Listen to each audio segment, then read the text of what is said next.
चीखों की आवाजें धीमी हो गईं। बस खून की घिनौनी बदबू ही बाकी रह गई थी। अंततः टॉरस के आक्रमण से उर्सस का सफाया हो गया। कर्ष कर्ष, उत्साहपूर्वक जीत की दहाड़ के बजाय मांस चबाने और हड्डियों को तोड़ने की आवाजों ने हवा को भर दिया, क्योंकि टॉरस चुपचाप अपनी विजय समारोह मना रहे थे। रुद्र प्रताप ने उस भयावह दृश्य से नजरें हटा ली। उसके जैसे व्यक्ति के लिए भी, जिसने कई चीजों का अनुभव करते हुए बड़ा होने पर भी गर्व किया था, टॉरस के इस दावत को देखना अभी भी अप्रिय था। टॉरस का दूत, जो विजय समारोह में शामिल नहीं हुआ था, रुद्र प्रताप के पास आया। शायद वह युद्ध के बाद के उत्साह से अभी तक शांत नहीं हुआ था। दूत का रवैया, जब वह विशाल मुस्कान के साथ स्पष्ट रूप से बड़बड़ा रहा था, तो काफी अति आत्मविश्वासी था। रुद्र प्रताप की त्योरी चढ़ गई, क्योंकि दूत का रवैया उस विनम्र छवि से पूरी तरह बदल गया था जो उसने ग्रैंड लेबिरिंथ में पहली बार प्रवेश करते समय प्रस्तुत किया था। वह ये नहीं तय कर पा रहा था कि दूत अभी भी युद्ध के उत्साह में था या ये टॉरस का असली स्वभाव था। हालांकि उसकी त्योरी केवल एक पल के लिए ही रही।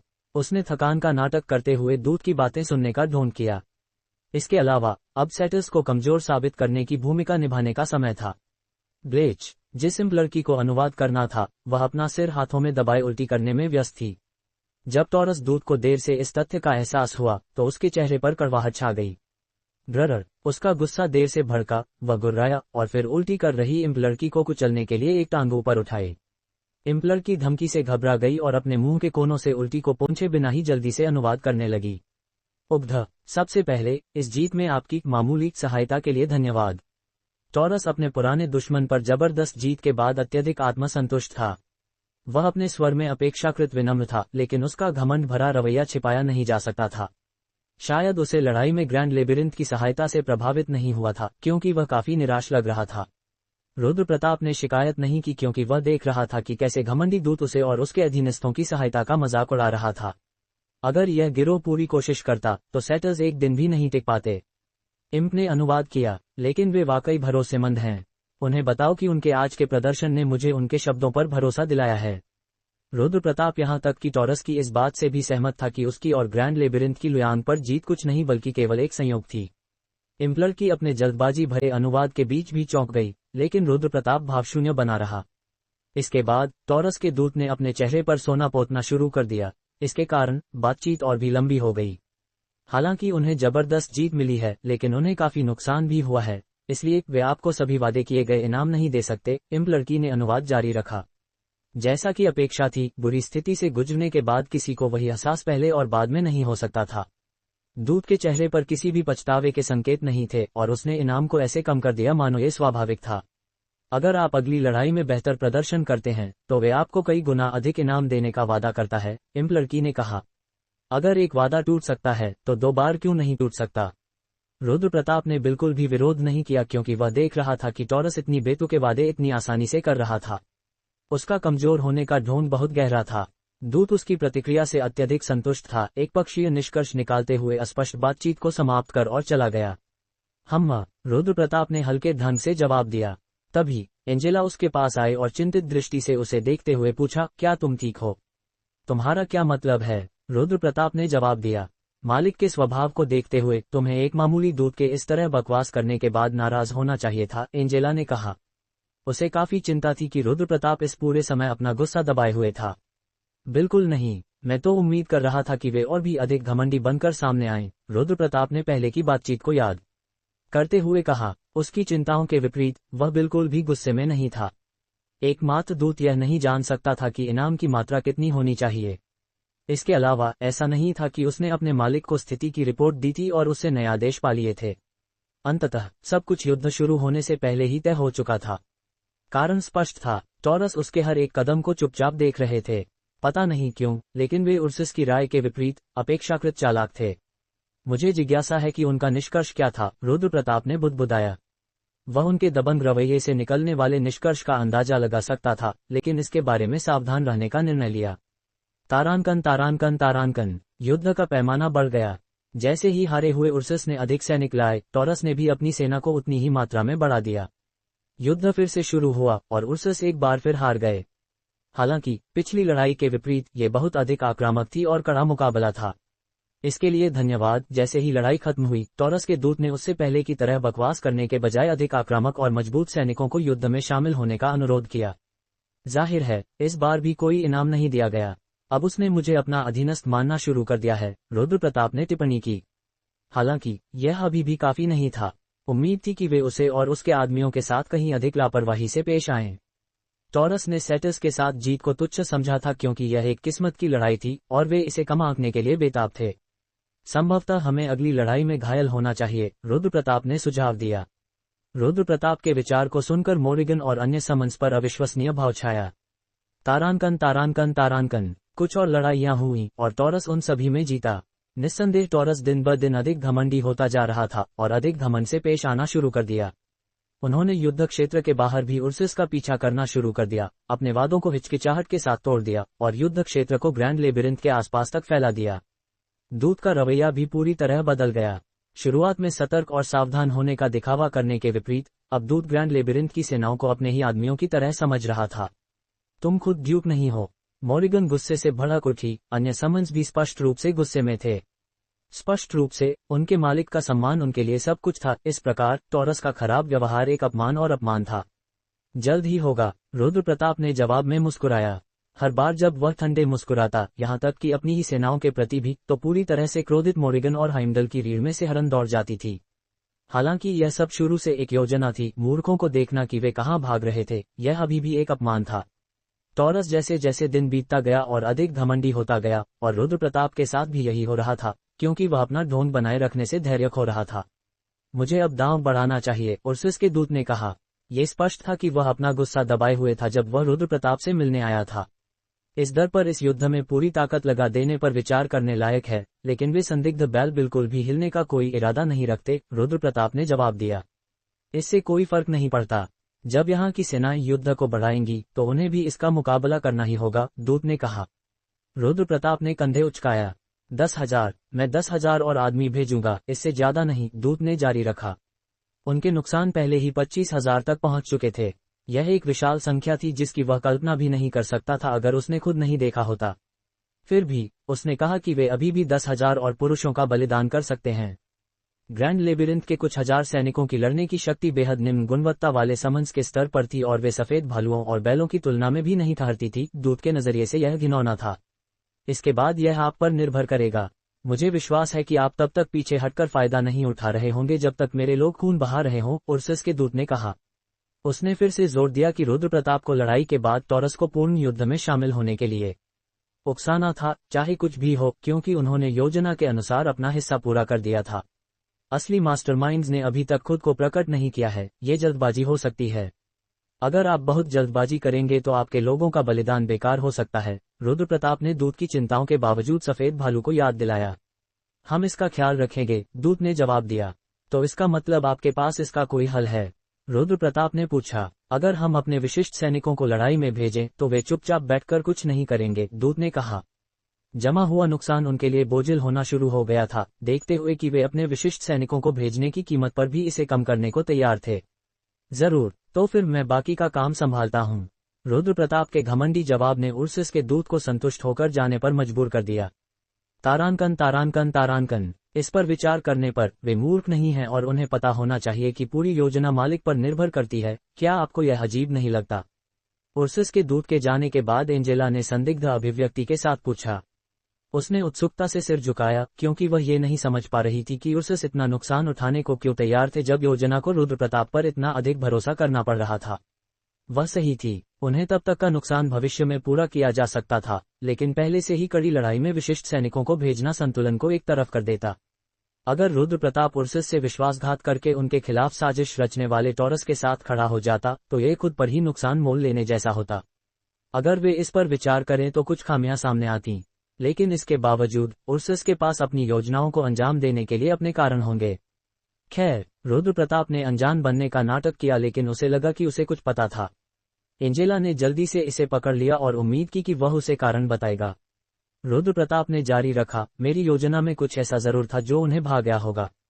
और वह क्या हो सकता? एंजेला ने और जानने की इच्छा जताई। लगातार जीत। अगर टॉरस अपना गार्ड छोड़कर पूर्ण युद्ध में प्रवेश करते हैं, भले ही टॉरस अपना गार्ड न छोड़ें, वे सोचेंगे कि अगर वे पूरी ताकत से लड़ेंगे तो उनका पक्ष मजबूत है। क्या आप जानती हो कि इन दोनों में क्या समानता है? रुद्र प्रताप ने पूछा। एंजेला चुप रही और रुद्र प्रताप के स्पष्टीकरण का इंतजार किया। प्रक्रिया की परवाह किए बिना अंतिम युद्ध क्षेत्र तय हो चुका है, रुद्र प्रताप ने कहा। एंजेला अभी भी उसे नहीं समझ पा रही थी। रुद्र प्रताप ने उसे देखा और मनोरंजन के साथ मुस्कुराते हुए पूछा, क्या तुम्हें समझ नहीं आया? नहीं, मुझे नहीं पता। एंजेला ने अपनी बुद्धि की कमी को तुरंत स्वीकार कर लिया और उसके जवाब का इंतजार किया। रुद्र प्रताप को उसे संदेह में रखने का कोई इरादा नहीं था और उसने तुरंत जवाब दिया, उर्सस को मेरे सहयोग काफी पसंद आया होगा। वे बस यही चाहते हैं। रुद्र प्रताप ने अपना दाहिना मुक्का कमर की ओर खींचा और उसे अपनी दूसरी हथेली में समा लिया। उद्धरण चिन्ह ... कि टॉरस अपनी ही कब्र खुद खोदे। उर्सस ने वादे के अनुसार अधिक सैनिक भेजे जो पूरी तरह से उनके विशिष्ट सैनिकों हाय उर्सस से बने थे। जैसे ही वे प्रकट हुए, टॉरस ने बिना हिचकिचाहट के हमला कर दिया। हालांकि टॉरस लगातार जीत के कारण काफी प्रेरित थे, लेकिन हाय उर्सस के सामने उनकी शक्ति के अंतर को पार करना असंभव था। दिन खत्म होने से पहले ही टॉरस का सफाया हो गया और वहां की लड़ाई खत्म हो गई। यह एक संतोषजनक जवाबी हमला और एक संतोषजनक बदला था। कमीने, उन्होंने मुझ पर भी हमला किया, रुद्र प्रताप गुस्से से बोला। सौभाग्य से उसने पहले ही असामान्य तनाव महसूस कर लिया था और मुश्किल से युद्ध के मैदान से भागने में कामयाब रहा। वह एक शक्तिशाली हाईलॉर्ड हो सकता था, लेकिन वह ग्रैंड लेबिरिंथ के बाहर उर्सस ड्यूक के 10,000 विशिष्ट सैनिकों का अकेले सामना करने जा नहीं रहा था। अगर उसने सूक्ष्म संदिग्ध संकेतों पर ध्यान नहीं दिया होता तो वह लड़ाई में फंस गया होता और बुरी तरह से हार गया होता। अजेय कमांडर होने के नाते रुद्र प्रताप को कभी हार नहीं माननी थी। वह उस उपाधि के साथ आने वाली शक्तिशाली बफ्स को खोने के करीब पहुंच गया होता। विश्वसनीय क्या है और वफादारी क्या है? जैसे ही योजना वापस पटरी पर आई, रुद्र प्रताप ने सोचा कि क्या पाप की सेना को खत्म करने के बाद उसकी उपस्थिति उर्सस के लिए बोझ बन गई थी। शायद टॉरस से बदला लेने के बजाय उनके लिए अपने ही सहयोगी के पंख तोड़ना कहीं अधिक आकर्षक था। उर्ग, मुझे लगता है हम देर हो गए। मैंने पूरी ताकत से भागा, लेकिन फिर भी उन क्रोधित हाय उर्सस तक नहीं पहुंच सका। उर्सस का दूत अपनी पार्टी के पास देर से पहुंचा और आंखें ढांपकर हंसा। हालांकि शिकायत मानी जाने वाली चीज की सीमा थी, उसकी टिप्पणियों को अधिक मजाक की तरह देखा जा सकता था। तुम क्यों नहीं हम सबका सफाया कर देते और हमारी लाशों के सामने शोक मनाते? रुद्र प्रताप ने अपनी परेशानी खुले तौर पर व्यक्त की। ये हमारा इरादा नहीं था। अपने साथियों के नुकसान के कारण सैनिकों का गुस्सा अपेक्षा से कहीं अधिक था और असली लड़ाई भी शुरू हुई थी। हम इस जल्दी अपना गठबंधन नहीं खोना चाहते। उर्सस के दूत ने जोड़ा कि वह इस लड़ाई का कमांडर नहीं था और उसने बार बार रुद्र प्रताप से समझ मिलने की अपील की। दूत सही था। उर्सस का कमांडर, जो हाय उर्सस से 2 गुना और नियमित सफेद भालुओं से 4 गुना बड़ा था और कम से कम काउंट के रैंक का लग रहा था, दूरी पर दिखाई दे रहा था। मेरी अशिष्टता के लिए क्षमा करें, लेकिन कृपया उसे माफ कर दें। वह एक गर्वित योद्धा है जिसने स्थिति को जानते हुए भी इस लड़ाई के लिए स्वयं को स्वयंसेवक के रूप में प्रस्तुत किया। उर्सस के दूत ने पुराने ढंग में बात करते हुए कहा कि कमांडर की चिंता न करें क्योंकि वह मरने के लिए ही तय था। रुद्र प्रताप को अंततः बिना किसी और विरोध के बातचीत समाप्त करनी पड़ी। पहले हो चुकी बात पर पकड़े रहने के बजाय कुछ और अधिक उत्पादक पर ध्यान देना बेहतर था। साथ ही उसे पता था कि उसे अब क्या करना था। रुद्र प्रताप ने लेबिरिंथ के उत्तर में एक दूत भेजा। वह टॉरस को युद्ध में शामिल हो रहे 10,000 हाई उर्सस के बारे में सूचित करना चाहता था और साथ ही उन्हें यह दिखाना चाहता था कि उर्सस की वास्तविक सैन्य शक्ति क्या थी। लेकिन जाहिर है टॉरस ने भी हाई उर्सस के खिलाफ एक अजेय शक्ति भेजी थी। टॉरस ओग्रेस विशाल बैल थे जिनकी संरचना हाई उर्सस के समान थी। रुद्र प्रताप ने बुदबुदाया, फिर भी उर्सस का निर्णय इतना बुरा नहीं था।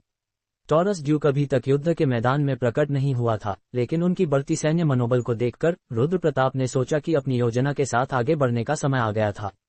यह आगामी लड़ाई ये निर्धारित करेगी कि उसे किस दिशा में जाना होगा। हारने वाले अपने विशिष्ट सैनिकों को खो देंगे और उनका मनोबल चट्टान से टकराएगा, जबकि विजेता एक स्वर्ण अवसर को थाम लेंगे। हालांकि इससे कोई फर्क नहीं पड़ता था क्योंकि लड़ाई का परिणाम पहले से ही तय था।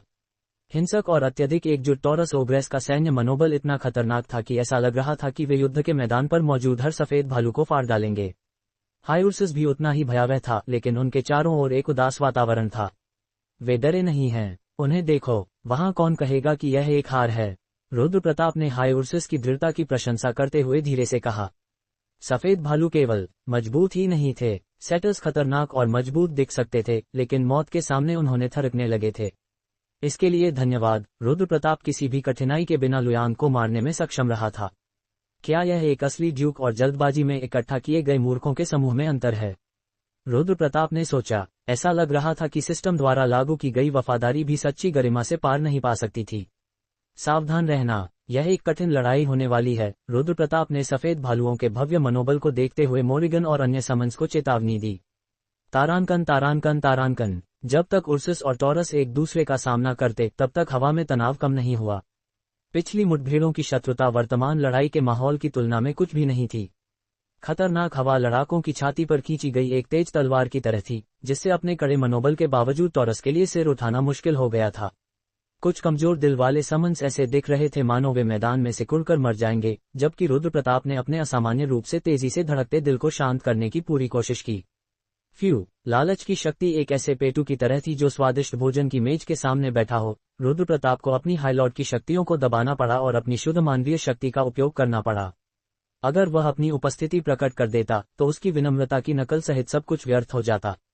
इसके बजाय उसने शांत होने के लिए कुछ और गहरी सांसें लीं। शुरू करने का समय हो गया है, रुद्र प्रताप ने फुसफुसाया, क्योंकि वह सैनिकों के उतार चढ़ाव वाले मनोबल को महसूस कर रहा था, जबकि मोरिगन और अन्य समन्स चुपके से उसके चारों ओर इकट्ठे हो गए। यह एक कठिन लड़ाई होगी, लेकिन पूरी ताकत से न लड़ो, क्योंकि यह हमारी लड़ाई नहीं है, रुद्र प्रताप ने आदेश दिया। वह इस योजना का मास्टरमाइंड हो सकता था, लेकिन लड़ाई के कमांडर टॉरस और उर्सस दोनों थे। रुद्र प्रताप और उसके समन्स हवा में तैरते पत्तों की तरह थे, युद्ध के मैदान में घूमते हुए कुछ योगदान दे रहे थे। हालांकि वह भूमिका जल्द ही समाप्त होने वाली थी। टॉरस लड़ाई में हेरफेर करने की कोशिश कर रहे थे, जबकि उर्सस उनका इंतजार कर रहे थे कि वे अपने साथ साथ अपनी जान भी दांव पर लगा दें। इसके ऊपर रुद्र प्रताप दोनों पक्षों का इंतजार कर रहा था कि वे एक दूसरे को खत्म करें। सभी पक्ष एक ही युद्ध के मैदान पर खड़े थे, उनके उद्देश्य अलग थे, लेकिन वे एक ही परिणाम की उम्मीद करते थे, विजय। चूंकि 3 महान लेबिरिंथ शामिल थे, लड़ाई के अंतिम विजेता को शक्ति और धन की भारी मात्रा प्राप्त होगी। हमें जल्द ही पता चल जाएगा कि मुख्य और सहायक कलाकार कौन है, रुद्र प्रताप ने कहा, क्योंकि उसने मैदान पर मौजूद हर किसी को देखा और रहस्यमयी भाले की पकड़ को ठीक किया। तारांकन तारांकन तारांकन। यह एक अनुमानित परिणाम था। हालांकि इसका मतलब यह नहीं था कि यह आसानी से आया। मानो वे जीत या हार से अनभिज्ञ हों, हाईउर्सस ने केवल ध्यान केंद्रित किया और अपना सर्वश्रेष्ठ दिया। इसके लिए धन्यवाद। टॉरस ओब्रेस को अपेक्षा से कहीं अधिक नुकसान उठानी पड़ी। हाईउर्सस का आक्रमण क्रूर था, हालांकि इतना ही था। टॉरस के पास शुरुआत में शक्ति के संतुलन में बढ़त थी। हालांकि हाईउर्सस, जिनके पास युद्ध के मैदान के तनाव पर नियंत्रण था, ने जल्द ही थके हुए टॉरस को कुचल दिया, जो पहले से ही झेले गए नुकसान के बावजूद जवाबी हमले के साथ आगे बढ़े। लड़ाई अंततः हाईउर्सस के पार्श्व हमलों के साथ समाप्त हुई, जिसने टॉरस ओब्रेस को टुकड़ों में फाड़ दिया। 15,000 टॉरस ओब्रेस और 10,000 हाईउर्सस सैनिकों को शामिल करने वाला यह महान युद्ध इसी तरह समाप्त हुआ।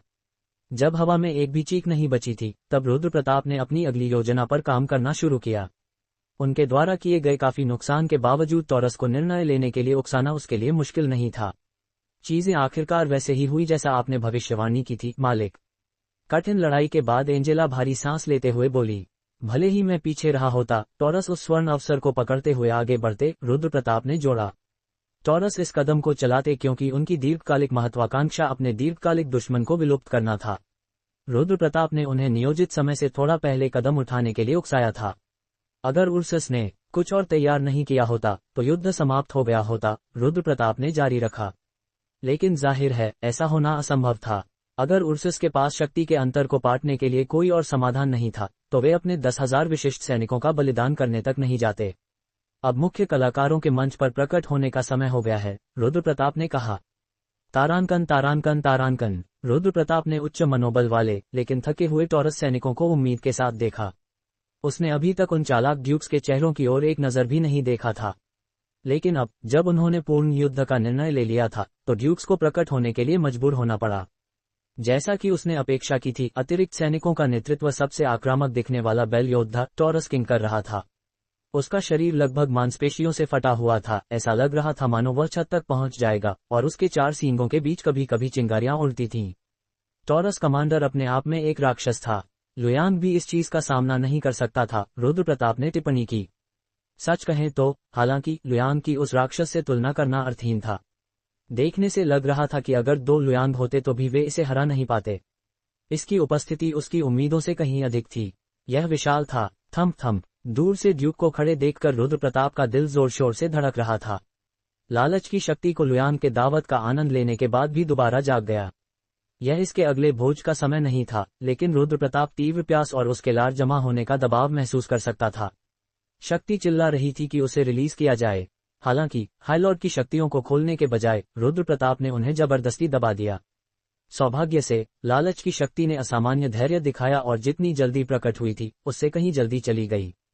कमबख्त, उसने मेरी ऊर्जा महसूस कर ली, रुद्र प्रताप बुदबुदाया। ये बहुत देर हो चुका था। हो सकता है उसने अपनी शक्तियों को सफलतापूर्वक दबा दिया था, लेकिन वह ड्यूक की आंखों से बच नहीं सका। जैसे ही उनकी नजरें मिली, ड्यूक ने अपने पैर पटका और रुद्र प्रताप की ओर बढ़ना शुरू कर दिया। कितना संवेदनशील आदमी है, बिल्कुल अपने लुक से मेल नहीं खाता, रुद्र प्रताप ने टिप्पणी की और अपनी जीभ चिटकाई, जबकि वह आने वाले ड्यूक को देख रहा था, जिसने उसकी ऊर्जा को एक सेकंड के लिए बाहर निकलने के बाद भी महसूस कर लिया था। थम थम, धरती कंपने लगी। ड्यूक के शरीर के अनुसार हर विशाल कदम की कंपन महसूस की जा सकती थी, और जल्द ही ड्यूक रुद्र प्रताप के सामने पहुंच गया।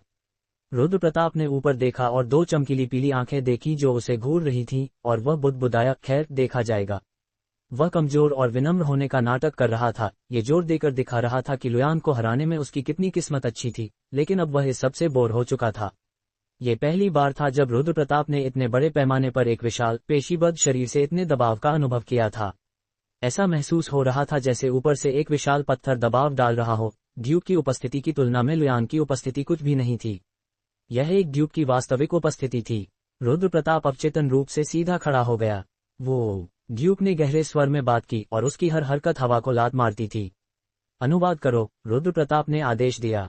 हालांकि इम्प लड़की ड्यूक की उपस्थिति से भारी प्रभावित लग रही थी, क्योंकि वह अपना सिर नीचा रखे हुए थी और होश में नहीं थी।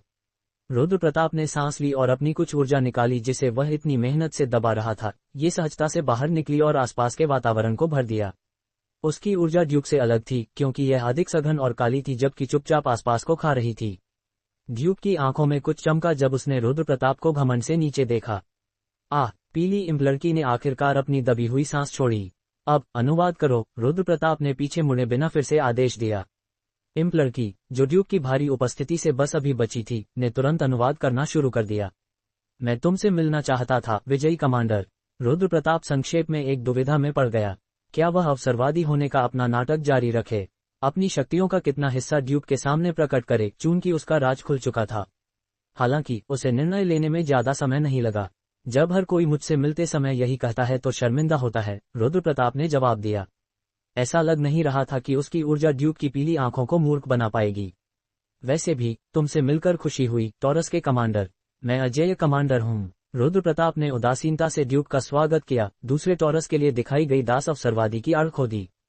तारांकन तारांकन तारांकन। ड्यूक के साथ बातचीत ज्यादा लंबी नहीं थी, हालांकि उस कम समय में रुद्र प्रताप की लाभ में वृद्धि बहुत अधिक थी। वह अपनी बातचीत को याद करके मुस्कुराया। क्या ये दिलचस्प नहीं है, उसने छेड़ा। स्पष्ट रूप से खुश था, लेकिन दूसरी ओर जो समन्स इस आदान प्रदान से अनभिज्ञ थे, उन्होंने उसे जिज्ञासा से देखा। टिल्ड उर्सस क्या सोच रहे थे, ये स्पष्ट है।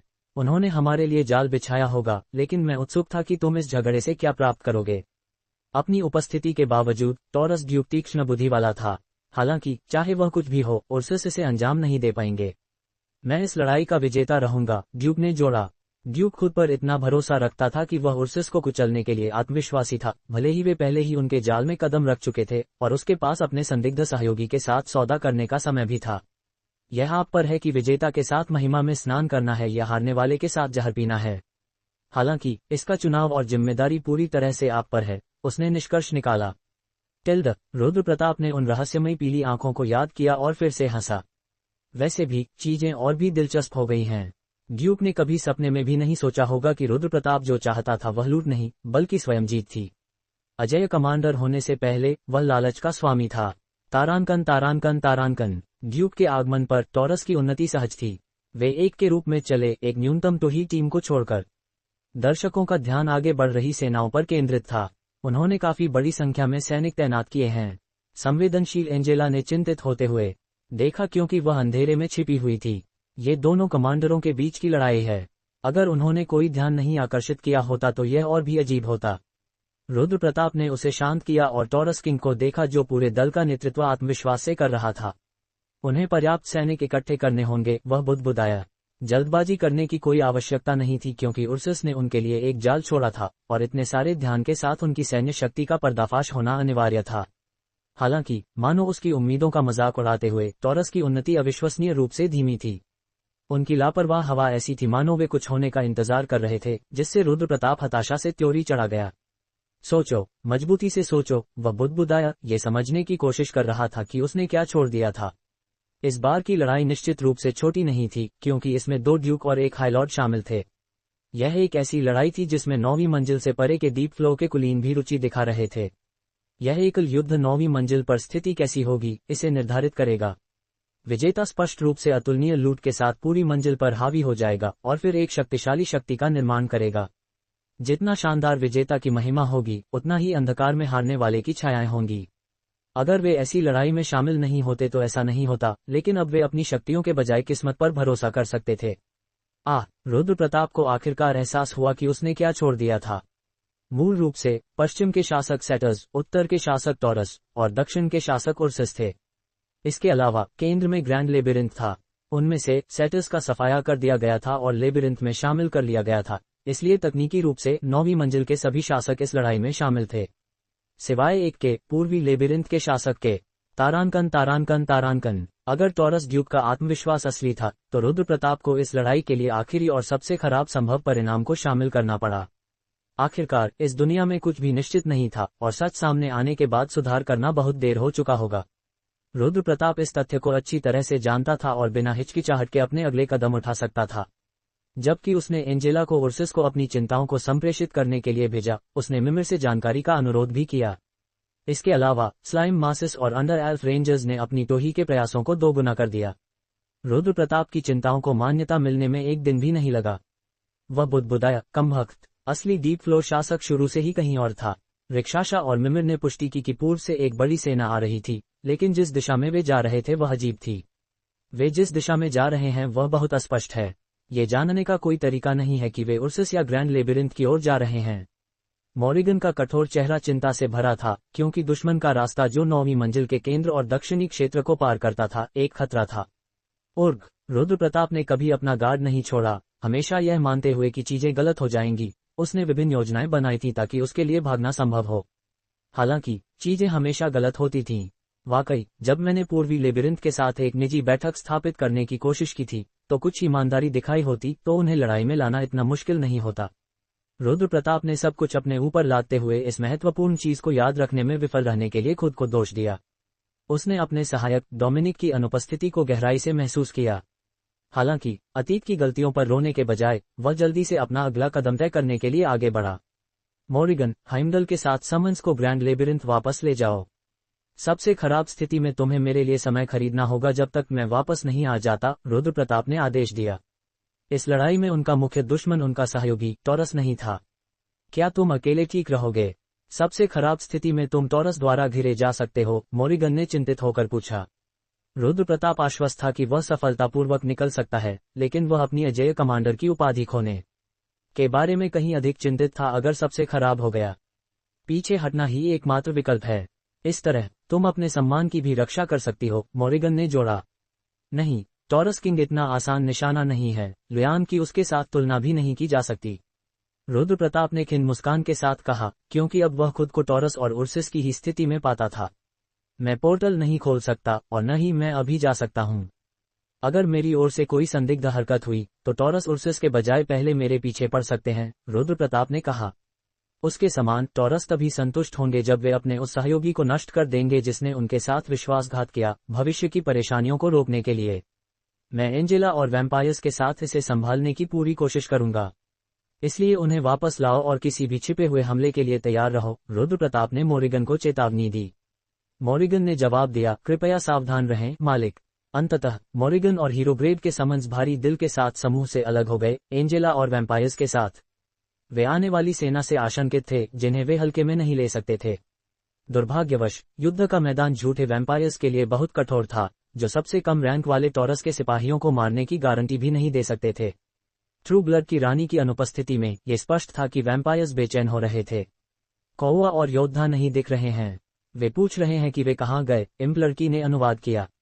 बस उन्हें बताओ कि लेबिरिंथ में कुछ असामान्य गतिविधियां देखे जाने पर उन्हें वहां भेज दिया गया है, रुद्र प्रताप ने आदेश दिया। ड्यूक को पहले अपने असली रंग दिखाने के बाद वह ड्यूक को लेकर और चिंता नहीं कर रहा था। इम्प्लर्की जल्द ही एक और संदेश लेकर वापस आए। उसने कहा कि सेना उर्सिस के लेबिरिंथ की ओर जा रही है, इसलिए आपको चिंता करने की जरूरत नहीं है। वह आपसे अपनी सेना को वापस बुलाने के लिए कहता है। रुद्र प्रताप की उम्मीद के अनुसार टॉरस को पहले से ही पूर्व से आने वाली सेना के बारे में पता था। लाभ तो लाभ था, लेकिन रुद्र प्रताप ने अपनी परेशानी जताई। मैं अपनी सेना का कमांडर 2000 आदमियों के साथ यहाँ मौजूद हूँ। क्या मुझे अपनी ही सेना को तैनात करने के लिए टॉरस से अनुमति लेनी पड़ेगी? इम्पलर्की ने रुद्र प्रताप की प्रतिक्रिया का टॉरस किंग के लिए अनुवाद करते समय पसीना छोड़ दिया। जैसे ही रुद्र प्रताप ने टॉरस के दूत को धमकाते हुए अपनी कुछ ऊर्जा छोड़ी, दूत बड़बड़ाया और एक कदम पीछे हटा। रुद्र प्रताप के रवैये में अचानक आए बदलाव से स्पष्ट रूप से हिल गया। दूत वापस भाग गया, लेकिन टॉरस के विरोध का अंत नहीं हुआ था, क्योंकि ड्यूक स्वयं रुद्र प्रताप के पास पहुंचा। वह कहता है कि वह आपके इरादों को नहीं समझता, क्योंकि आपने युद्ध से ठीक पहले अपनी मुख्य सेना को वापस भेज दिया। इम्पलर्की ने अनुवाद किया, उस भयंकर ड्यूक से डरकर। वह कहता है कि यदि आपकी सेना केवल कुछ झूठे वैम्पायर्स तक सीमित है, तो आप इस गठबंधन के लायक नहीं हैं। ड्यूक सही था। 2000 वैम्पायर्स वाली एक सेना को मुख्य सेना कहना बहुत शर्मनाक था। अंततः रुद्र प्रताप ने ड्यूक की असंतोष को अपनी असली शक्तियां दिखाकर शांत किया। चाहे रुद्र प्रताप की मुख्य सेना मौजूद थी या नहीं, उसकी शक्तियां अकेले ही उनकी शक्ति का 90% हिस्सा थीं। हालांकि रुद्र प्रताप ने एक डीप फ्लो ड्यूक के साथ उद्धत व्यवहार किया, ड्यूक ने न तो हैरान हुआ और न ही उसने और शिकायत की, उसने केवल रुद्र प्रताप को सावधानी से देखा। किसी भी मामले में रुद्र प्रताप ने ड्यूक की नाराजगी को सफलतापूर्वक शांत कर दिया। मालिक एंजेला वापस आए और रुद्र प्रताप को रिपोर्ट दी कि उर्सिस पूर्व से आने वाली सेना से भलीभांति परिचित थे। इसके अलावा उसने कहा कि रुद्र प्रताप ही एकमात्र ऐसा नहीं था जिसके पास बैकअप प्लान थे। चूंकि स्थिति ऐसी बन गई है, इस स्थिति को अराजकता में बदल देना सबसे अच्छा है, रुद्र प्रताप ने निर्णय लिया। उसकी योजना पूरी तरह से भटक गई थी, लेकिन उसकी तैयारियां अभी पूरी नहीं हुई थीं, और उसने ट्रम्प कार्ड निकाला जिसे वह बचाकर रखा था। अपना सम्मान वापस पाओ, उसने कहा। वैम्पायर्स के बीच छिपा हुआ एक विशाल शरीर, जिसके सिर के नीचे वाले हुड के नीचे एक आकृति दिखाई दी। क्या आखिरकार मेरे कदम रखने का समय आ गया है? नीचे किए हुए हुड के नीचे सुनहरा ड्राकन ओर्टेहागा था। जब रुद्र प्रताप अतिक्रमणकारी के समर्थन का पता लगाने के लिए ड्रैगन सम्राट से मिला था, तो ड्राकन, जिसने संपर्क अधिकारी के रूप में काम किया था, अपनी पिछली गलती के लिए क्षमा कर दिया गया था, लेकिन उसने एक कदम आगे बढ़कर सार्वजनिक रूप से घोषणा की थी कि वह अपनी पूर्व गौरव को फिर से हासिल करने की कोशिश करेगा। इसके बाद रुद्र प्रताप ओर्टेहागा का मजाक नहीं उड़ा सकता था।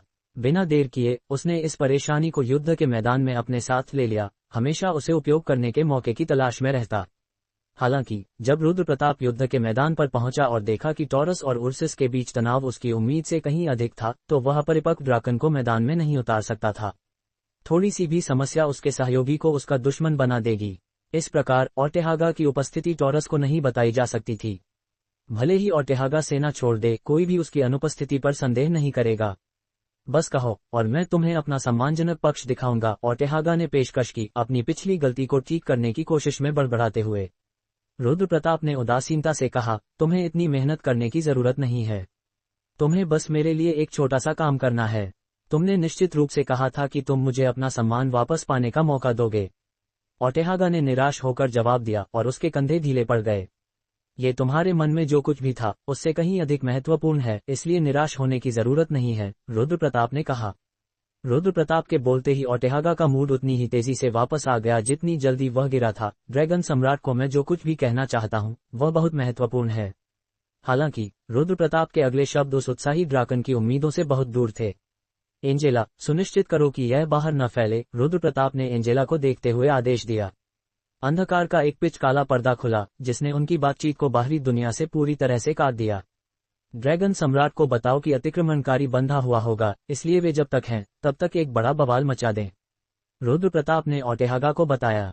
बाद वाला उसे जो कुछ भी कहा वह समझ नहीं पाया, लेकिन उसने कोई सवाल नहीं पूछा, सोचकर कि उसके पिता और रुद्र प्रताप ने पहले ही कुछ बातों पर सहमति बना ली थी। इसके बजाय ओर्टेहागा ने सोचा कि अगर वह रुद्र प्रताप का संदेशवाहक बनकर अपना सम्मान वापस पा सकता है तो ये ठीक रहेगा। हालांकि रुद्र प्रताप ने जोड़ा, लेकिन चूंकि समय हमारे पक्ष में नहीं है, तो कृपया उन्हें बताएं कि जितना हो सके जल्दी करें। ओर्टेहागा ने दिखावे के साथ जवाब दिया, मैं आपने अभी कही गई हर एक बात को ड्रैगन सम्राट तक बिना कोई शब्द छोड़े पहुंचा दूंगा। वह पहले जैसा नहीं लग रहा था, हालांकि ऐसा लग रहा था कि ड्रैगन सम्राट का ड्राकन को जल्दी परिपक्व होने का इरादा बेकार गया था। तो मैं इसे तुम पर छोड़ता हूँ। रुद्र प्रताप ने कुछ और बातें बताने के बाद ओर्टेहागा को रवाना कर दिया। एंजेला की बदौलत अगर कोई ओटेहागा के साथ मौजूद कुछ वैम्पायर्स पर ध्यान नहीं देता तो वे ड्राकन के जाने पर ध्यान नहीं दे पाएंगे। ड्रैगन सम्राट को अपना संदेश भेजने के बाद रुद्र प्रताप ने आराम से टॉरस किंग की दिशा में देखा। अगर यही तुम चाहते हो तो मैं खुशी से इस कुत्ते की लड़ाई में शामिल हो जाऊंगा, वह बुदबुदाया, उस पंगे में बदलने का फैसला किया जिसमें उसे घसीटा गया था। तारानकन तारानकन तारानकन। किसी न किसी समय टॉरस ने अपनी उन्नति तेज कर दी था। वे आगे भागे, मानो खोए हुए समय की भरपाई करने की कोशिश कर रहे हों। उनके विपरीत पूर्व से आने वाली सेना ने अपनी गतिविधियों को स्पष्ट रूप से धीमा कर दिया था। यह आदमी काफी दुष्ट है, रुद्र प्रताप ने टिप्पणी की। ये स्पष्ट था कि तीसरा ड्यूक ग्रैंड लेबिरिंथ और उर्सस के बीच अपने विकल्पों को तोड़ रहा था। उनमें से हर एक इस युद्ध के माध्यम से 9वीं मंजिल पर हावी होने और शासन करने की इच्छा रखता था। रुद्र प्रताप ने इन कपटी राक्षसों की लड़ाई देखकर सिर हिलाया। शुरू से ही यह गठबंधन के लिए असंभव था कि वे लूट को सामंजस्य में बांट सकें।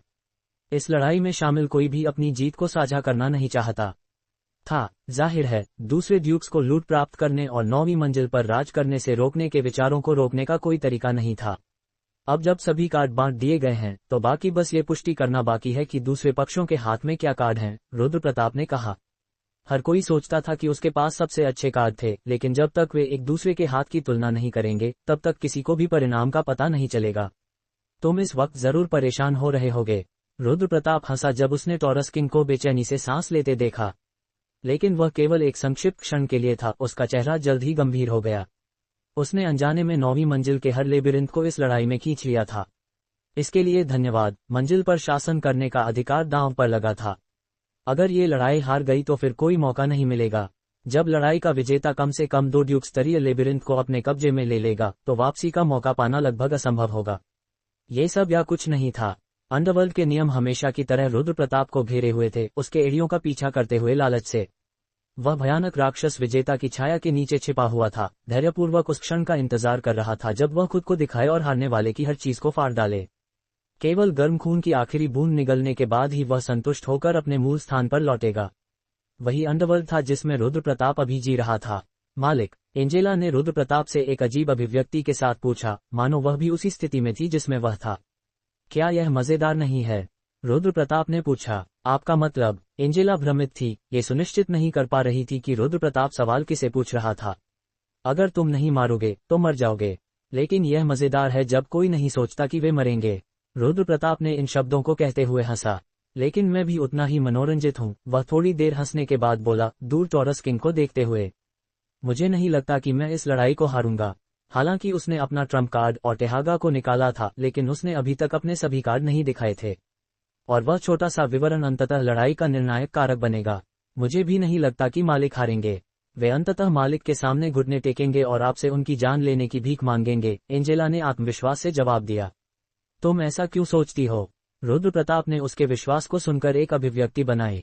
एंजेला ने जवाब दिया, मैंने मालिक को किसी भी चीज में अपना पूरा प्रयास नहीं देखा है।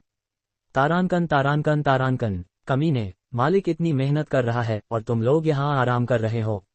मॉरिगन ने ग्रैंड लेबिरिंथ में दूसरी प्रजातियों पर चिल्लाते हुए कहा जैसे ही वह पहुंची। वह कुछ समन्स के दृश्य से नाराज थी जो उसकी भारी शक्तियों के नीचे कांप रहे थे, लेकिन एक जगह थी जहां वह उन्हें भेज सकती थी। वे शायद अपने आप ग्रैंड लेबिरिंथ की रक्षा नहीं कर सकते थे, लेकिन वे अभी भी अपने मालिक की वापसी के लिए समय खरीद सकते थे। नहीं, भले ही कैसे भी हो, उसे ऐसा करना ही होगा। यह उसकी आत्मसम्मान और गर्व का सवाल था, एक कॉय के रूप में जिसे युद्ध से बाहर निकाल दिया गया था। हताहतों की परवाह किए बिना हमें मालिक की वापसी के लिए समय खरीदना होगा, मॉरिगन ने कहा। यह उसके साथ साथ अन्य हीरो ग्रेड समन्स के लिए भी स्वाभाविक था। उसे परवाह नहीं था कि उनमें से कितने उनके मालिक की दया के नीचे मर गए, साथ ही क्या उन्हें उनके लिए मरने का सम्मान नहीं मिलना चाहिए। मॉरिगन ने त्योरी चढ़ाई जब उसने सारे विकार के बीच एक निश्चित सिहरन महसूस किया। चूंकि वह ठंड से सुरक्षित नहीं थी, इसलिए उसने लेबिरिंथ से जो मामूली सिहरन महसूस की वह उस समय असामान्य रूप से मजबूत थी। जोकोवा युद्ध के मैदान में उग्र था, अब एक छोटी लाख पक्षी बन गया है। डेथ नाइट बाल्जार्क ने टिप्पणी की, आलस्य से थका हुआ। तुम रो दोगे खून के आंसू अनुभव करने के बाद कि एक छोटी लाख कितनी उग्र हो सकती है। मॉरिगन ने झल्लाते हुए जवाब दिया, जी नहीं, हम दोनों अपने मालिक के साथ युद्ध के मैदान पर नहीं रह सके, इसलिए यहाँ बहस करने का कोई कारण नहीं है, बाल्जार्क ने जवाब दिया, खुद को लगभग बिगड़ती स्थिति से जल्दी से बाहर निकालते हुए। मैंने ग्रैंड लेबिरिंथ में पहले कभी इतनी ठंड महसूस नहीं की, मॉरिगन ने टिप्पणी की। खैर, तुम्हें ऐसा लग रहा होगा क्योंकि मालिक आसपास नहीं है ना? बालजार्क ने छेड़ा। अगर तुम अपनी बकवास जारी रखने वाले हो तो क्या मेरे लिए तुम्हारा मुंह फाड़ने के बजाय तुम्हारा शरीर फाड़ना बेहतर होगा? मुझे लगता है कि तुम्हारे लिए भी वही बेहतर होगा। मोरिगन ने फिर से बौखला गई। उर्ग, तुम मजाक नहीं समझती क्या? मोरिगन की भयंकर प्रतिक्रिया के बाद बालजार्क पीछे हट गया, मानो वह उसके पीछे काले पंख फैलाकर जा सकती थी। तभी मुर्गा हेमदल उनकी बातचीत में शामिल हुआ, कहते हुए, मोरिगन सही है, कुछ गड़बड़ है। ये ठंड सामान्य नहीं है। जैसे जैसे समय के साथ हवा ठंडी होती गई, ये समंस को थोड़ा कांपने लगी। यहाँ तक कि बालजार्क ने भी महसूस किया कि कुछ गलत था और उसने आसपास के क्षेत्र को देखा। उसने कहा, मुझे लगता है हमें मालिक को बताना होगा। मालिक ने लेबिरिंथ की रक्षा हम पर छोड़ी है, वो नहीं चाहेंगे कि हम अपना पद छोड़ें, हेमदल ने कहा, और बालजार्क ने जवाब में कंधे उचकाया। जैसे ही अनुपयोगी डेथ नाइट चुप हो गया, मोरिगन और हेमदल ने स्थिति का पता लगाने के लिए आसपास के क्षेत्र को देखा। जैसे जैसे हम लेबिरिंथ के केंद्र की ओर जाते हैं, ये और ठंडा होता जाता है, हेमदल ने अपने सफेद पंखों से क्षेत्र को महसूस करते हुए कहा। मोरिगन जमीन में जम गई, फिर बुदबुदाई, क्या हो सकता है? क्या कुछ दिमाग में आया? हेमदल ने पूछा। मोरिगन लेबिरिंथ के केंद्र की ओर भागी, चिल्लाते हुए, सब बाहर निकलो। तभी जाकर बचे हुए समन्स मोरिगन के पीछे भागे। अभी क्यों होना जरूरी था? मोरिगन ने चिल्लाया। वह अच्छी तरह से जानती थी कि उसका मालिक फ्रॉस्ट नागाओं के बारे में क्या महसूस करता था, इस प्रकार वह अप्रत्याशित स्थिति से घबरा रही थी। अगर अभी सो रहे नागा फिर से जाग जाएं तो अच्छा होगा। हालांकि उस समय की ठंड ऐसी नहीं थी जो केवल उनके जागने से बन सकती थी। कमबख्त कमीने, अगर नागाओं को कुछ हुआ तो मैं उन्हें फाड़ दूंगी। मोरिगन ने दांत पीसा जब उसने बिग हेडेड ड्वार्फ्स को याद किया जो समुद्री ड्रैगन के हृदय पर शोध कर रहे थे। कमबख्त, मोरिगन ने अवचेतन रूप से एक आह भरी जब वह उस कमरे में प्रवेश कर गई जहां नागा सो रहे थे। वह घबरा गई, क्योंकि पहले के परिपूर्ण नागा अंडे खुले हुए थे। ऐसा लग रहा था मानो किसी ने उन्हें छुआ था। नहीं, मोरिगन ने जल्दी से उस अंडे की तलाश की जिसे उसके मालिक ने असाधारण चिंता के साथ देखा था। उसने अपने दिल में अनगिनत बार प्रार्थना की कि यह कोई अशुभ संकेत न हो, और उसने तभी याद किया उस अंडे का स्थान जो उस नागा महिला का था जिसे उसका मालिक पसंद करता था। मोरिगन ने चीख मारी। अंडा एक गड़बड़ बन चुका था। यह आधा फटा हुआ था, इसके छिलके के टुकड़े जमीन पर बिखरे हुए थे। मोरिगन का चेहरा पीला पड़ गया। दृश्य ऐसा लग रहा था मानो एक कपटपूर्ण शिकारी ने इसकी सामग्री चुराकर भाग गया था। अंतिम युद्ध। उसे आशा थी कि यह एक भ्रम था, लेकिन चाहे उसने कितनी भी बार जांच किया हो, वह भयावह तबाही केवल डोमिनिक के अंडे की ही हो सकती थी। उन्होंने ऐसा कैसे किया? मोरिगन क्रोध से भर गई, अपने आसपास को इस तरह से घूरते हुए कि लग रहा था कि वह घुसपैठिए को देखते ही उसे फाड़ डालेगी। रुको, शांत हो जाओ, काली मृत्यु कौवा, हेमदल ने धीरे से कहा, उसे शांत करते हुए। उसने जोड़ा, इस क्षेत्र की रक्षा किसी भी हालत में ढीली नहीं है।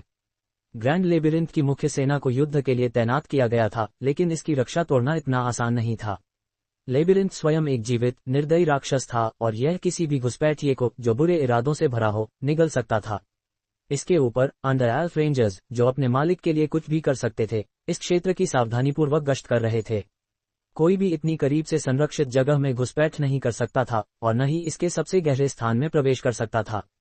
अगर अंडा अपने आप फट गया हो तो, हेमदल ने निष्कर्ष निकाला, सोचते हुए कि यही सबसे संभावित संभावना थी। इसके लिए धन्यवाद। मोरिगन शांत होने लगी, हालांकि उसे अभी भी संदेह था। ठीक है, भले ही तुम सही हो, उसने शुरुआत की क्योंकि वह कमरे के आसपास देखने लगी, डोमिनिक के निशान खोजते हुए। तो फिर वह कहाँ होगी? तारानकन तारानकन तारानकन। जबकि मोरिगन और अन्य समन्स लापता डोमिनिक का पता लगाने के लिए संघर्ष कर रहे थे, रुद्र प्रताप एक अंतिम मुकाबले का सामना कर रहा था। क्या वह उर्सस का लेबिरिंथ है? हालांकि रुद्र प्रताप का जन्म और पालन पोषण स्पाइडर ड्यूक के लेबिरिंथ में हुआ था, उसे कभी किसी लेबिरिंथ के बाहरी हिस्से की प्रशंसा करने का मौका नहीं मिला था। उस दिन भी जब उसने अपनी आज़ादी हासिल की थी, वह केवल सोही का हाथ पकड़कर लेबिरिंथ से निकल पड़ा था, और अभी भी उसे नहीं पता था कि क्या हो रहा था। ये पहली बार था जब उसने किसी लेबिरिंथ के बाहरी हिस्से को देखा था। जिस लेबिरिंथ की शान उसने आखिरकार देखी, वह अविश्वसनीय थी। हालांकि डेडालस ने ग्रैंड लेबिरिंथ के बाहरी स्वरूप पर काम किया था, फिर भी यह अपनी सीमाओं का विस्तार करने और लगातार बढ़ने के बावजूद उतना भव्य नहीं दिखता था। इसकी तुलना में उर्सस लेबिरिंथ एक कला स्थापना जैसा था। रुद्र प्रताप बुदबुदाया, यह अद्भुत है। लेबिरिंथ का प्रवेश द्वार 5 हाई उर्सस को गुजरने के लिए काफी चौड़ा था, और बिना किसी सजावट के भी यह भव्य था। प्रवेश द्वार के पार पारदर्शी बर्फ की दीवारों से बना एक चमकदार गलियारा था जो उसमें से गुजरने वाली रोशनी को अपवर्तित करता था। यह एक विशाल क्रिस्टल जैसा सुंदर था, लेकिन यह इतना ठंडा था कि इसने फ्रॉस्ट की उपाधि वाले ग्रैंड लेबिरिंथ को भी छाया में डाल दिया। ये वाकई एक ड्यूक के योग्य था। लुयांग एक मूर्ख था जो खुद को साबित भी नहीं कर सका, रुद्र प्रताप ने टिप्पणी की, यह महसूस करते हुए कि जब उसने एक ड्यूक की शक्ति हासिल की थी तब वह कितना शर्मनाक था। रूआर। अचानक हुई दहाड़ सुनकर रुद्र प्रताप होश में आया और उसने टॉरस को खुश होते देखा। उनकी संख्या कुछ भी हो, वे बिना सांस लिए तुरंत हमला नहीं करेंगे, है ना? एंजेला ने त्योरी चढ़ाई, क्योंकि उसने टॉरस ओब्रेस को जमीन पर पैर पटकते हुए शुरू करते देखा। हालांकि वे आराम से चल रहे थे, ओब्रेस द्वारा तय की गई दूरी अभी भी काफी महत्वपूर्ण थी। अगर वे छिपे हुए जाल की जानकारी के बिना हमला करते तो यह उनका सबसे खराब कदम होता। लेकिन टॉरस कमांडर अलग सोच रहा था। जैसे जैसे स्थिति धीरे धीरे सिर उठाने लगी, टॉरस का अनुशासन बहुत अच्छा लग रहा था। लगता है तुम्हारा अनुमान सही था। रुद्र प्रताप ने सिर हिलाया और उर्सिस के लेबिरिंथ की ओर बढ़ गया। उसे उम्मीद थी कि टॉरस इसे थोड़ा और खींचेगा। भले ही लड़ाई शुरू हो गई थी, उसे उम्मीद थी कि वे कम से कम पूर्व से आने वाली सेना की गतिविधियों को पूरी तरह से समझ लेने के बाद ही हमला शुरू करेंगे। रिक्शाशा, अभी स्थिति कैसी है? रुद्र प्रताप ने पूछा। पूर्वी सेना यहाँ से कम एक दिन की दूरी पर है और आगे बढ़ना बंद कर दी है। दुर्भाग्यवश उनका अंतिम गंतव्य अभी भी अज्ञात है, रिक्शाशा ने रिपोर्ट दिया। टॉरस को बताओ कि मैं उनके ड्यूक के साथ एक बैठक रखना चाहूंगा, रुद्र प्रताप ने आदेश दिया और इम्पलर की अनिच्छा के साथ वहां गई। तारांकन तारांकन तारांकन। ड्यूक बैठक के लिए प्रकट हुआ, लेकिन उसने हमले को टालने और पूर्वी सेना की गतिविधियों पर ध्यान देने के रुद्र प्रताप के सुझाव को ठुकरा दिया। तस्क, मैंने सोचा था कि जब तुमने मिलने का अनुरोध किया तो कुछ हुआ होगा, ड्यूक ने कहा। रुद्र प्रताप ने सोचा था कि पूर्वी सेना की अनिश्चित गतिविधियां उनकी योजनाओं को गड़बड़ा देंगी, लेकिन ऐसा लग रहा था कि ड्यूक ने पहले ही इसकी उम्मीद कर ली थी। अन्यथा पास तैनात संदिग्ध सेना के साथ टॉरस के हमले को आगे बढ़ाने का कोई कारण नहीं था। लगता है इन सब का असली इरादा जानने के लिए सब कुछ खत्म होने का इंतजार करना होगा, रुद्र प्रताप ने कहा। अगर टॉरस किंग ने पूर्वी लेबिरिंथ के ड्यूक को अपना ट्रम्प कार्ड बनाया था तो रुद्र प्रताप का ट्रम्प कार्ड ड्रैगन सम्राट था, और उसे यह स्पष्ट था कि ड्रैगन सम्राट अंडरवर्ल्ड में असाधारण रूप से शक्तिशाली था। ड्रैगन सम्राट का अस्तित्व इस बात का सबूत था क्योंकि अंडरवर्ल्ड झूठ, पाखंड, धोखा और विश्वासघात से भरा हुआ था, यहाँ तक कि ड्राकन्स की अनूठी सजा के साथ जिसमें केवल सच बोलना आवश्यक था। मैं ड्राकन पर पूरा भरोसा नहीं करता, एंजेला ने कहा। उसे ड्रैगन सम्राट की क्षमताओं पर कोई संदेह नहीं था, लेकिन वह संदेशवाहक और टेहागा पर भरोसा करने में परेशानी महसूस कर रही थी। इसके विपरीत रुद्र प्रताप काफी आराम से दिख रहा था, जैसा कि उसने उसे आश्वस्त किया, चिंता मत करो। एंजेला ने रुद्र प्रताप को उत्सुकता से देखा, जो बदले में मुस्कुराया और कहा, ओटेहागा अंडरवर्ल्ड का सबसे अच्छा मुखबिर है। ओटेहागा केवल अपना सम्मान बहाल करने की कोशिश नहीं कर रहा था, बल्कि वह अपने परिवार की शक्ति पर भरोसा कर रहा था, क्योंकि वह जानता था कि अंडरवर्ल्ड में उसके पिता का क्या प्रभाव था। चूंकि उसने उस शक्ति को उधार लेने में हिचकिचाहट नहीं दिखाई, ओटेहागा का उपयोग संदेशवाहक के रूप में सबसे उपयुक्त था। एक तरह से यह बढ़िया है। एंजेला ने रुद्र प्रताप के बेतुके बयान पर निराश होकर हंसी। जैसे जैसे उनकी बातचीत जारी रही, टॉरस का दूत ये जांचने के लिए आया कि क्या रुद्र प्रताप ने युद्ध के लिए अपनी सारी तैयारियां पूरी कर ली हैं, जिसका मतलब था कि युद्ध निकट था। थंप। तभी टॉरस ओब्रेस ने एक साथ पैर पटकना शुरू कर दिया, अपनी उन्नति शुरू करते हुए। टॉरस सेना का उत्साह पहले से कहीं अधिक ऊंचा लग रहा था, शायद इसलिए कि वे अपने दीर्घकालिक दुश्मन के साथ एक निर्णायक मुकाबला कर रहे थे। रूओर। टॉरस ओब्रेस ने अपने चेहरों पर युद्ध रंग लगाया, मृत हाई उर्सिस के शरीरों को लेबिरिंथ के प्रवेश द्वार पर फेंका और गरज उठे। लड़ाई शुरू होने से पहले ही खून की गंध फैलने लगी। वे हाई उर्सिस योद्धाओं का अपमान कर रहे हैं। इम्पलर की ने टॉरस की चीखों को देखकर त्योरी चढ़ाते हुए अनुवाद किया। क्या वे उन्हें भड़काने की कोशिश कर रहे हैं? रुद्र प्रताप ने आश्चर्य से पूछा। घमंडी उर्सिस का अपमान किया गया होगा, लेकिन वे अपने लेबिरिंथ में ही बने रहे। हालांकि इसका मतलब यह नहीं था कि वे टॉरस के अत्याचारों के प्रति असंवेदनशील थे। उनकी मजबूत खून की प्यास चुप्पे लेबिरिंथ से बहुत दूर से महसूस की जा सकती थी। रुद्र प्रताप ने उस झुंझुनी एहसास को झाड़ा और उस टॉरस पर जीभ चटकाई जो अपना सिर ऊंचा उठाकर बकवास कर रहा था। कितना उथला जाल! टॉरस ने लेबिरिंथ के बाहर के क्षेत्र को युद्ध का मैदान बना दिया था। वर्तमान स्थिति को देखते हुए उर्सिस के बढ़त में होने के कारण उर्सिस को बाहर खींचना कहीं अधिक फायदेमंद होता। हालांकि वह तरीका काम नहीं करने वाला था। उर्सिस ही थे जिन्होंने अपने 10,000 विशिष्ट सैनिकों की कीमत पर टॉरस को यहां तक लाया था। वे उस स्तर के उकसावे से प्रभावित होने वाले नहीं थे। टॉरस को इस तथ्य का अच्छी तरह से पता था, ये देखते हुए कि वे उर्सिस के चुप्पे व्यवहार से निराश नहीं थे। साथ ही उतार चढ़ाव वाले उत्साह के साथ उनकी अग्रिम पंक्ति ने उसी दिशा में फिर से चलना शुरू कर दिया। रुद्र प्रताप ने टॉरस के अग्रदूत को लेबिरिंथ के प्रवेश द्वार से दूर जाते देखा। हमें कब हिलना चाहिए? एंजेला ने पूछा। हम अपनी भागीदारी को युद्ध में जितना देर तक संभव हो खींचेंगे। हमें ये सुनिश्चित करना होगा कि शुरू से शामिल हर कोई मर चुका हो, रुद्र प्रताप ने जवाब दिया, अपनी आंखें सिकुड़ते हुए। वह कल्पना नहीं कर सकता था कि उर्सस ने टॉरस के लिए किस तरह का जाल बिछाया था कि वे अपने 10,000 विशिष्ट सैनिकों का बलिदान करने को तैयार थे। यह आदर्श होगा कि जब जाल पूरी तरह से प्रकट हो जाए तभी शामिल हों। रुद्र प्रताप ने टॉरस किंग को देखा। राजा इतना अपने अग्रदूत पर केंद्रित था कि उसने ध्यान नहीं दिया कि वैम्पायर्स क्या कर रहे थे। मुझे उस जाल के बारे में काफी उत्सुकता है, रुद्र प्रताप ने कहा, हालांकि उसका इरादा इसे खुद आजमाने का बिल्कुल भी नहीं था। तारांकन तारांकन तारांकन। कितना समय बीत गया था। टॉरस की पूरी सेना का आधे से अधिक हिस्सा उर्सस के लेबिरिंथ में प्रवेश कर चुका था, फिर भी उर्सस चुप थे। जल्द ही गरजते टॉरस ने अपनी चीखें बंद कर दी और केवल उनकी थकी हुई सांसें सुनाई दे रही थीं। क्या वे किसी संकेत का इंतजार कर रहे हैं?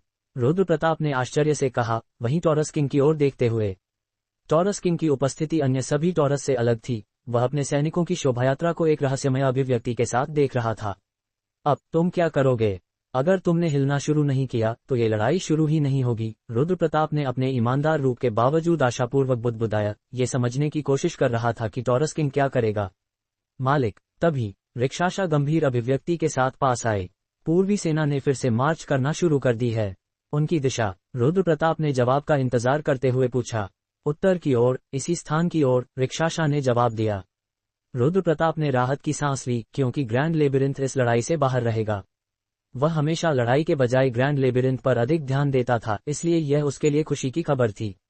फिर भी वह पूरी तरह से अपना गार्ड नहीं छोड़ सकता था। लेबिरिंथ खतरे से बाहर था, लेकिन वह अभी भी युद्ध के मैदान में था, और उसके सामने वे प्रतिद्वंद्वी थे जो उसने कभी भी किसी से नहीं किया था। वे तीनों ड्यूक थे, वे राक्षस जो वर्षों से शासन कर रहे थे। मालिक, कमांडर चल पड़ा है, एंजेला ने रिपोर्ट किया, और रुद्र प्रताप ने मुड़कर देखा। उसने टॉरस किंग को अपने अंगरक्षकों के साथ चलते देखा। उसके अंगरक्षक उसके साथ चल रहे हैं, रुद्र प्रताप ने कहा। उर्सस टॉरस के शासक के पीछे थे, इस प्रकार लड़ाई वहीं होगी जहां वह होगा। लेकिन रुद्र प्रताप को भी टॉरस किंग का पीछा करना पड़ा। युद्ध के मैदान पर सबसे घनिष्ठ खतरा राजा के अपने भोज भवन में ही छिपा होगा। तारांकन तारांकन तारांकन। जैसे ही रुद्र प्रताप टॉरस के पीछे पीछे उर्सस के लेबिरिंथ में कदम रखता है, एक परछाई उसका पीछा कर रही थी। शशाशा। अपनी समान चाल के बावजूद वह जिस गति से आगे बढ़ रही थी, वह अजीब तरीके से तेज थी। वह बिना आराम किए चुपके और फुर्ती से आगे बढ़ रही थी। हाँ, परछाई कभी कभी हांफती थी, मानो उसने लंबी दूरी तय की हो, लेकिन वह एक पल के लिए भी नहीं रुकी। पहली नजर में ऐसा लग रहा था कि वह किसी का पीछा कर रही थी या उसका पीछा किया जा रहा था। कृपया थोड़ा और इंतजार करें, मैं रास्ते में हूं। परछाई ने संक्षेप में सांस ली और फिर से अपनी गति बढ़ा दी।